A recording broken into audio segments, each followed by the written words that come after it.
আজকে বানালাম নিজের হাতে পকোড়া। তোমরা কেমন আছো? আমি আশা করি ভালো আছো। এই নিজের হাতে পকোড়া বানাতে কী না ভয় পেয়েছি। প্রথমে ডিম দিয়েছি, ডিম দিয়ে ভালো করে মাখিয়ে দিয়েছি। আমার মার সাথে হেল্প করেছিল, হাফ কাজ তো মাই করেছে, আমিও করেছি। এবার কি একটা সস দিয়ে তারপরে পাউডার দিল, পাউডার দিয়ে ভালো করে মাখানোর পর এখানে তেল দিয়ে দিল মা, ঠিক আছে। আর আমি তারপরে ছাড়ার সময় যা কাঁপছিলাম, হাতটা কাঁপছিল যা। এই দেখুন মাছ আমি ছাড়লাম এতগুলো, তারপরে আমি ভয় পেয়ে গেছি, আর করতে পারছিলাম না। তাই জন্য মা এখানে সব কটা করে এইগুলো খুন্তি দিয়ে করে দিল।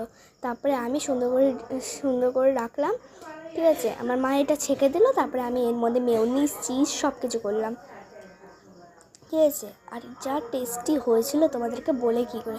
আমরা প্রিমিয়াম ভেজ ওটা ইউজ করি। আর এখানে আমি এখন দেবো চিজ, ঠিক আছে। চিজ দিয়ে খাওয়ার মজাই আলাদা, মনে হচ্ছে না সিনেমা হলে আছি।